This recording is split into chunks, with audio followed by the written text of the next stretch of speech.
Welcome back to the Average Review Podcast, everybody. How are we doing today? I hope you guys are doing well. To all my 0 followers and 0 people that listen to this podcast, I wish you guys a happy day.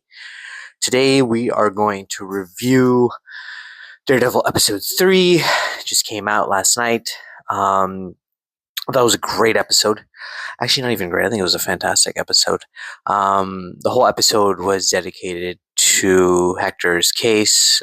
We got to see Matt being Matt, not the Daredevil, in court and doing a phenomenal job as usual. First things first, I just wanted to I think not address. I guess I wanted to address one thing about the episode that I didn't like or I didn't understand.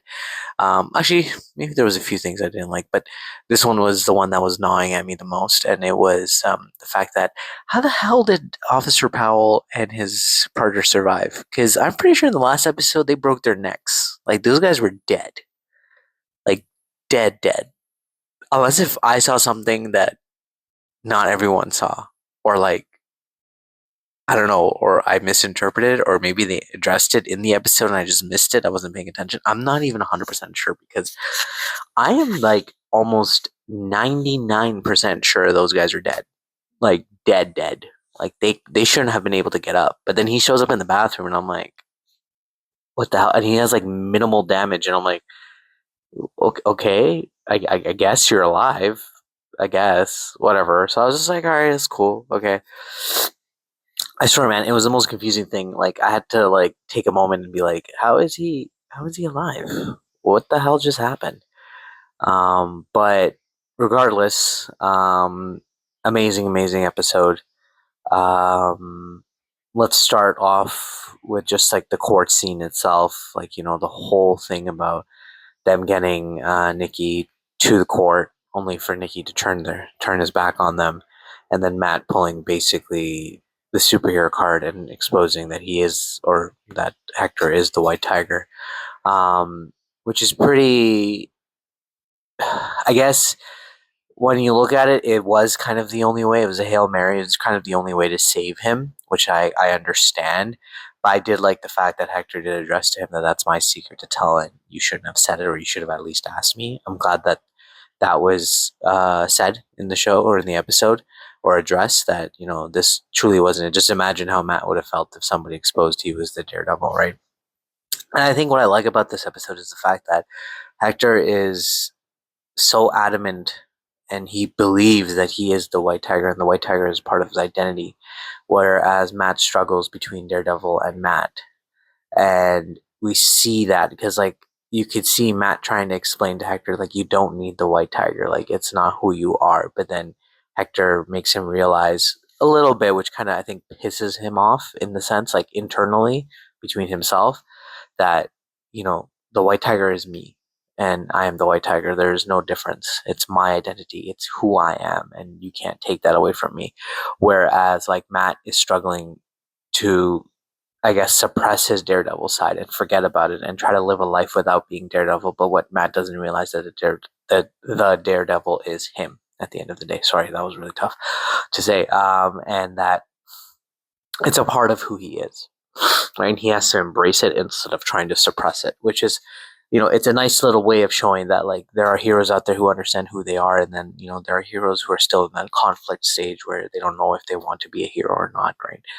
Um, and it pushes. I think it really does push Matt to kind of maybe go back to being Daredevil, especially the scene in the court where he's sitting by himself and he's just playing with the little piece of his mask. And I think I think they were trying to show that he's contemplating or trying to figure out where does Daredevil fit in his life, or if there is even an opportunity for him to come back. Right? He was meddling with the idea, um, which again alludes to the fact that there is a chance that he will return soon. Right? So, of course, we know he does, but like, if you're just watching the show for what it is, right? It's just showing him his arc, is showing his progression towards coming back as Daredevil, which I really liked a lot. It was really good. It was really well done. Um, a couple other highlights in the show. I would say The side characters are doing pretty well as well. I'm not sure what the lawyer's name is. I'm so sorry, guys. I should really write these names down and like try to remember. But the female lawyer that's in Matt's, I guess like law firm, like she's really good as well. I love Cherry. I know I remember some of the most weirdest names, but I don't remember the actual like the other names, so I do apologize. He does a really good job, playing his character as well. Um, Overall, the episode was nice. It was refreshing. We got to see a full, like we got to see Matt at his kind of his peak in the sense, right? Like him doing what he does best, being a lawyer. So that was really fun. A full scene of like, or a full episode of just him being a lawyer. Like it's I know the show is more about him being a superhero, but I like the fact that it's grounded and it's like, there is another side to this. There is another life to this, and it's Matt Murdock, and we get to see that more. And we got to see that in the other three seasons as well. Don't get me wrong, but I like how they keep that tradition going. So that's nice to see as well. Um, what else? What else? What else? What else? Oh, I'm still digging the whole documentary look, the whole BB thing that's happening on the side, the little interviews. Those are really nice. Also, I really enjoy just like the cinematography. Again, I just want to kind of like point that out. Uh, they did such an amazing job doing that. Uh, in terms of like how they're showing it, it's actually amazing, right? It is like how they're okay. Let me just rephrase it. Not how they're showing it, but like how they're shooting the show. It's different. It's nice, and I really like it. And another thing that I forgot to mention in episode 2, I believe, is when he's about to meet, or he's asking Kingpin for a meeting. That shot, like I just rewatched that shot and I was just like, holy shit, like that's an amazing shot, right? Like the zoom in, the music, everything. It was just intense. And I'm like, that's how you need to shoot these type of shows. Some of these shots you may think are a little dramatic or a little too much.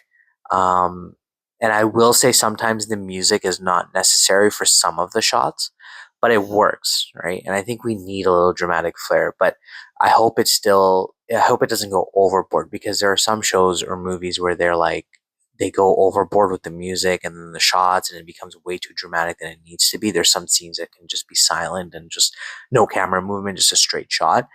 But this show, I think they're trying something different, and I hope it works for them. And it is so far, for me at least. I don't know how you guys feel, but for me at least, it's working and it's doing an amazing job. I do want to point out Hector Ayala, played by the late Camar de los Reyes. Um, Amazing actor, truly played the character to the T. Although I wish we got to see him more as the White Tiger. Perhaps there was more footage. They just didn't put it in, unfortunately, because he passed away. I'm not 100% sure. Maybe he was just supposed to, spoiler again, die.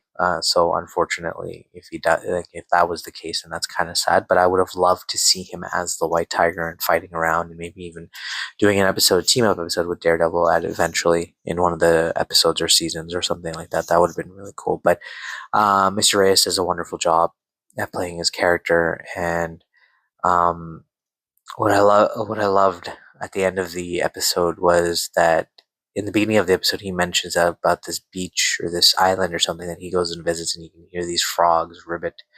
It's not even ribbit, like they have this weird calling, mating call or something like that, and they're called a kokui, I think. And at the end of the episode, in the credits, you can actually hear the um, kokui. Sorry if I'm pronouncing it wrong. Make their mating call noise and whatnot, and it was just like a little tribute to him, and the character, of course, right? And it was to show that like perhaps maybe he has reached his island finally in peace. But what's sad is the fact that he did pass away, which is kind of crazy when you think about it, and the fact that Kingpin, watching this trial, probably wanted him to go to jail, but realized that if vigilantes can get away with this, like Kingpin, sorry, has to kind of like set a standard, right? He's got to keep his promises, but also make sure that no more other vigilantes can get away with these things. So him hiring an undercover cop to come and kill, um, sorry, the White Tiger, and then also use the Punisher's logo at the same time. Obviously, we know the Punisher is coming, and that wasn't the Punisher, because the Punisher would never do something like that. so it has to be these cops who have those tattoos of the Punisher on it, and I'm very curious to see what their understanding of the Punisher is. Like, do they think that the Punisher punishes the corrupt, or do they think that the Punisher just kills whoever they want to kill or whoever attacks them? Like, I know that the Punisher is like kind of like an ex, not a cop or anything, but like like he's military and all of that stuff. So like I do want to see the logic behind this Punisher gang. Is very very interesting, but I guess the next episode is probably when he's gonna go meet Frank and ask him like, "Did you kill him?" Because they probably had some sort of footage or something, or somebody saw a Punisher skull and they were like, "Yeah, it was Punisher who did it," right? So I also didn't understand. This is another thing I didn't understand was if he puts on the amulet, does he have to activate it in some sort of way? Maybe I should have done the research on that. So I guess he must have had to activate it because he didn't like he just got shot. He didn't even realize. So I'm not, or like, does it not? I'm not saying he makes him bulletproof or anything, but shouldn't have given him like heightened senses or something for him to anticipate that a type of attack. So I don't know how it works, but it was pretty brutal the way that they killed him. Very very sad, and it's the thing that he says that really gets to you. And I think that's what kind of solidifies him as his character is that whenever Matt would ask him like, why did you put yourself in harm's way? Why did you do this? Why did you do that? Right, as the White Tiger or as yourself, and he just say it's the right thing to do. And Matt told him right before, like, hey, we're not gonna, once this trial is over, you're never gonna become the White Tiger. Like, you can't do that anymore. Like, your days are done, right?